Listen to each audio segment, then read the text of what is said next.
Hello, welcome to White Birch Tarot and Astrology. This reading is for the full moon in Scorpio, which occurs, I've printed out the chart for Tuesday, April 23rd. It occurs about 7:30 p.m. in New York in the US, so adjust for your time zone. I've been sitting here for 10 minutes thinking, this is such massive energy. It's just, it's really huge. Okay, anyway, you can see again, we still have a lot of energy in these three signs: Pisces, Aries, and Taurus. And then the moon, which moves very quickly around the zodiac, is in, let me move this over so you can see this, the symbol for, they don't call it a symbol, they call it a glyph for Scorpio. So the full moon's in Scorpio, which means the sun and moon are opposite, of course. So the sun's in Taurus with Uranus and Jupiter, which are still conjunct or moving apart. But anyway, that was a big deal, and it's still happening. And so we have the sun in Taurus, and then we have Venus, Chiron, Mercury, and the North Nodes in Aries, the sign of the personal identity. But really all of this is about different parts of the person. So this is kind of like just the, the spark, the creative spark, the spark that is just the initial, who you are, just coming into the world, who you are at the beginning, who you are at your core, and then all these other parts come in. But anyway, so then we have Mars is getting closer to Neptune in Pisces, and he was conjunct Saturn in Pisces a while ago. The only planet that we have in an air sign, because we have water, fire, earth, and water, is Pluto in Aquarius. And if you will notice that this is called, I should put it in red to make it more clear, but this is called a T-square. The moon is squaring Pluto. The moon's at 4 degrees Scorpio, Pluto's at 2 degrees Aquarius. And so that means Pluto is also squaring the sun, which is at 4 degrees Taurus. 2 degrees, again, I should have written the degrees on here, but just trust me, it's called a T-square, and it's very uncomfortable. It forces you to focus your attention right here. This is the point, the apex of the T-square, which is Pluto, who rules the subconscious. And of course, Pluto rules Scorpio, where the full moon is. So we have a lot of tie-ins here because Scorpio's ancient ruler was Mars, and Mars is together with Neptune in his own sign of Pisces. And where was I going with this? I don't remember. I don't remember why I was pointing that out, but there are a lot of interconnections here. Let's put it that way. Everybody's kind of mixing up because Jupiter and Uranus are in Venus's sign of Taurus, and as I said, she's in Mars' sign of Aries, and Mars is in Pisces with Neptune. And again, Mars doesn't particularly like to be in Pisces or be conjunct Neptune because his sense of self-identity kind of gets overwhelmed. On the other hand, the positive side, because there's always a positive side, is that your energy, your personal energy, can feel at one with everything, because Pisces, which is ruled by Neptune, is the sign of no boundaries, no limits. Neptune rules the ocean. So this can, adjust my chair here, this can help you connect on a very basic level. You can feel connected to everything. And this is the collective unconscious. And again, that can feel a little weird because we have the Mars is in the sign of Pisces, the collective unconscious. This is like too much here.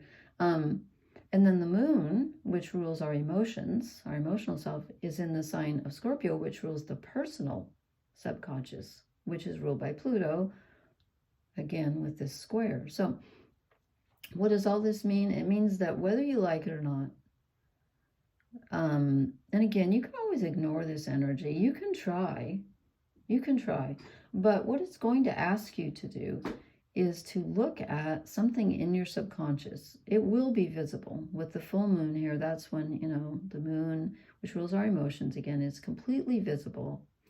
And it's the culmination of something. And it's squaring Pluto, the subconscious, the ruler of the subconscious. And Taurus is an earth sign. It rules the body, and it rules spring and kind of the earth mother. We talked about that last time, and manifesting and being pregnant with, you know, ideas, or literally pregnant, or pregnant with energy. And it rules springtime and fruit, and, you know, the fruits of our labors, and perseverance. Taurus is very persevering, very stubborn also. And so something comes up from the subconscious that's going to show you a block, I believe, because with all of this energy over here, all these planets over here in Aries, trying to figure out, who am I? And then with Mars in Pisces, like, how do I fit into the collective? What's my role? What am I here for? What am I doing? This will tell you where there's a block that's preventing you from expressing yourself. And with Jupiter conjunct Uranus in Taurus, this is about, again, Uranus rules the collective consciousness, not the collective unconscious, which is ruled by Neptune. But anyway, but it also rules where you're unique, which is weird because it rules the collective consciousness. So it's like it rules society, but it also rules the individual and our differences. Like, what's weird about you? What's different about you? This gets magnified at this time, and it's something that you can express in a very real fashion, and you should at this time. So this is asking you to find out what is stopping you from expressing your own personal, I hate to keep using the word weirdness. What's original about you? Everyone's different. What's different about you? You can express it, and this can show you where, if there's any block keeping you from expressing yourself and your mission, which is the North Nodes, and healing your wound, which is Chiron. This all can come to light right now. So I think this is an astounding time. And I'm not going to read a quote. I was going to share a poem, and then I decided it was too long. So I think I might do a separate post, and then that way, if you're interested, you can read it. If you're not, you don't have to. But I pulled all shadow cards tonight, except for a couple from another deck that for clarifiers. But this is like so totally subconscious, this energy. I just think it's so interesting that the sun and moon are squaring Pluto, and Pluto rules Scorpio, where the moon is. I mean, come on. So I drew 6 cards, 6 shadow cards, and 4 of them are major arcana, and I am not surprised. I'm going to read them up and down, I think. We get Temperance, which is kind of about balance. It's also about calming the waters. Where's my notes? I think Temperance, if I'm not mistaken, I think Temperance has to do with Jupiter or Sagittarius, which is interesting because Jupiter's conjunct Uranus, as I said. So anyway, this is about balancing and, sorry, I can't catch my own balance here. It's about quieting, going within and being quiet, and trying not to be too disturbed by this energy. It's okay to go into the subconscious or to have it feel like it's overwhelming you, because it's not going to last forever. It's not going to hurt you. If there's something down in the basement of your subconscious that needs to be shown, that's because it needs to be healed. And if it's stopping you, then you want to find out what it is, right? So you can move forward. So that's about allowing it. And I'm going to go this direction, as on top of the Hanged Man, which is surrender. And again, that's not giving up. It's surrendering to a higher power, because here's the key. And actually, this is interesting. He's got another little thing. I don't know if that's another key hanging up there, but He could reach over and take the key, but he chooses not to, he or she, because he or she knows it's necessary. And with Mars almost conjunct Neptune and Pisces, you almost can't help but surrender. You can fight if you want to, but it might be better to just go with the flow. And then look who we get. I knew this card was going to come out, and I was going to use my Liz Green deck, and I don't know why at the last minute I changed, but I kept thinking that the High Priestess was going to come out, and she did. Because this is, in the Liz Green deck, it's Persephone going down in the underworld. And this is the subconscious. This is literally your subconscious self.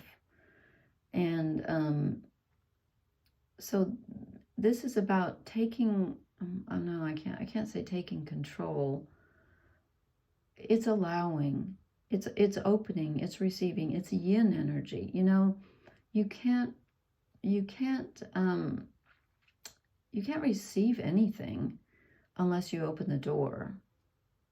And this is opening the door to yourself and just letting whatever is down there, whatever's in your subconscious, whatever comes up for you. I keep wanting to say take control. That's the wrong phrase. Take ownership of it. There you go. Take ownership of it because it's yours. It belongs to you. And it might be something that you want to use because look what's underneath her. We get the Magician. He's a very interesting magician. You know, normally the magician's a younger man and he's got one hand up and one hand down. This guy kind of does too. He's connecting with the solar energy. So the High Priestess is the yin energy, the receiving. I can move this rock now. The receiving energy. The female, if you want a feminine energy, which I prefer to call yin. And the Magician is the yang energy. So when you open up and let the subconscious energy flow, then this is the person who can direct you. And again, this is you. It's not someone outside yourself. This part of yourself can direct you and tell you what to do with that knowledge. And you can manifest something with it. And that feels like, you know, Mars in Pisces with Saturn. Mars was conjunct Saturn not long ago. So this is about taking that knowledge and doing something with it. Deciding what do you want to do with it. And then, you know, we've been getting the 5 and the 7 of Wands over and over and over. So there's some part of us that's resisting. And this one is actually battling other people. This is conflict. Okay, and again, it could be conflict within yourself, but I kind of feel like it's being reflected in the outer with the 5. Last time we got the 7, and I'll show you the overall energy card. You won't be surprised. But this is, you know, last time we got the one with the, I drew it was this deck. The 7 of Wands is the guy fighting that demon in a cave. Here's another cave. That's why I'm thinking you could be having arguments with people outside yourself, but you could also be like coming up against your shadow self and fighting it. But you don't want to fight it. You want to befriend it and find out what it has to tell you. But there could be a conflict at this time, which is, if you have a conflict with someone, ask yourself, why did that occur? What is it about this person that irritates me? Because I'm feeling, again, with Mars and Saturn having recently been together in Pisces, I'm feeling boundaries. And then we get the Queen of Pentacles. And she's all about boundaries. She knows who she is, and she doesn't let anybody trespass her boundaries. She's as solid as, this is Taurus energy. She's as solid as a rock.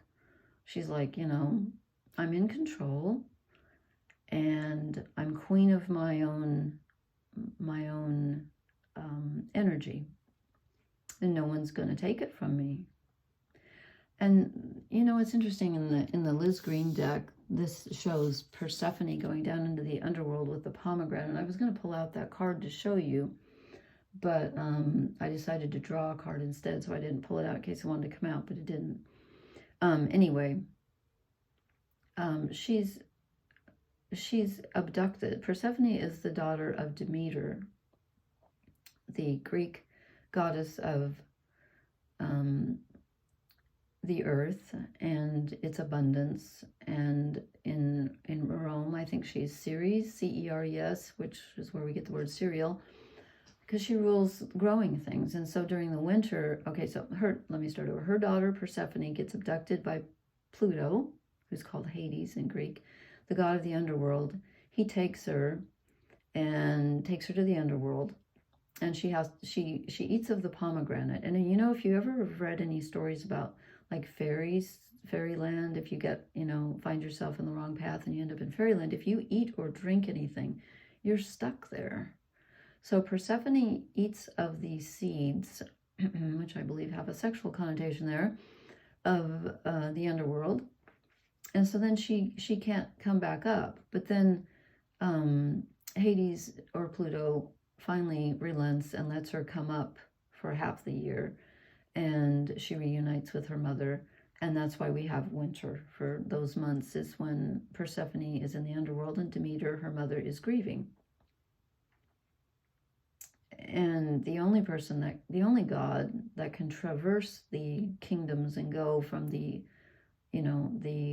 living world to the underworld is Mercury. So she can talk to him, but when she's down in the underworld, she's with Pluto, who's essentially her husband, I guess you'd say. But even though he abducts her, it wasn't her choice.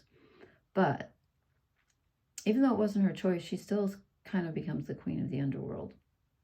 Okay, she's not unhappy exactly, if that makes any sense. So what is all this telling us? Well, let me show you the overall energy card that I drew. Okay, the Seven of Wands again. We got this last time in the shadow deck. So we are holding, that's why I think this is about boundaries a lot. We're holding our ground. You've got to find, something's trying to undermine you. And it's within yourself, and it's reflected in the outer. You keep meeting it in the outer, but it's within yourself, and it's stopping you. And this full moon in Scorpio is a great time to figure out what the heck it is and hold your ground, even though you're in the waters of the unconscious, and you might feel like it's trying to knock you off balance. That's okay. Just let go. Let go. Be calm with temperance here. And you will discover that you might learn something about yourself that gives you a sense of groundedness and also the ability to manifest what you want. Because this is the time with all those planets in Aries, this is time to figure out what we do want. And then I don't know why I just felt like pulling a card from the Liz Green deck, which again I was originally going to use, and I changed my mind. And I got Judgment. Sorry about the light in here. I need to get a lamp. Judgment is the past, the present, and the future. And it's about literally looking back and saying, okay, what did I do? Why did I do it that way? How do I want to do it in the future? He's holding the caduceus, which Gemstone Tarot talked about today. This is the caduceus. This belongs to Mercury. If you ever go to the doctor or look at a medical website, this is the healing staff. It's two snakes around a wand. And so he's also got the winged helmet of Mercury. Maybe he is Mercury. You know what? Where's my Liz Green paper? In this deck, maybe he is actually. Let me see what she says. I have too many papers. Can a person have too many papers? Let's see.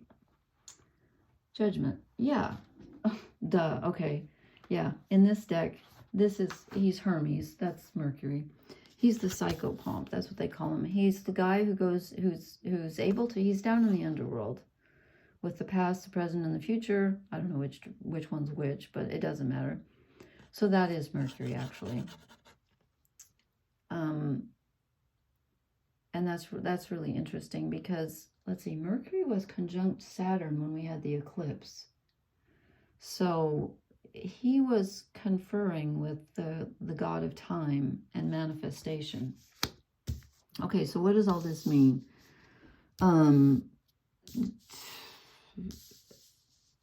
spiritual big job. Sorry to steal Gemma's phrase again here, but yeah, something comes up from the subconscious. You gotta let it. You just gotta let it. You can't control the subconscious, but you can be open to it, and then it can be your friend rather than, if you resist it, bad things can happen. If you resist it, you're going to get the Five of Wands. If you allow it in, you're going to learn something and you're going to be in your own power. Then you're going to be the Queen of Pentacles, okay? And again, this is about boundaries. And you're like, how can I have boundaries when you just told me to surrender? You're surrendering to your own inner wisdom. You're not surrendering to other people's. This is not a time to surrender to other people at all. And yet we're connected. And you may have the knowledge that you're connected with everyone because of the, I have this backwards, because of the Mars in Pisces getting ready to conjunct Jupiter. So the knowledge is that we are all one. Okay, I hope I'm not making a hash of this. I knew this was going to be a tough one. But with 4 major arcana, I'm saying, you know, and we just had Jupiter conjunct Uranus. It's still reverberating. So the collective consciousness and unconsciousness, you may, if you're an empath or if you're, you know, really sensitive, you may be feeling that at this time. But something personal in your personal subconscious with Scorpio, something personal is available to you. And you can either fight it, which I would not advise, or you can allow it and ask it where it wants to lead you and how to use it to further your own ends. And again, when you further your own ends, you further the ends of the collective, because we are all one. So if you're doing what's right for you, you're doing what's right for everybody. So don't forget that. Okay. All right, I hope that made sense. I will post my poem later if anybody's interested. And I guess that's it. Okay. I'm not going to draw an oracle card because I don't think we need one. So I will talk to you guys later. Please hit the like, share, and subscribe. I don't know why I can't say the word subscribe. I'm going to call it something else. No, then that wouldn't make sense. Never mind. Anyway, blessings. Good night.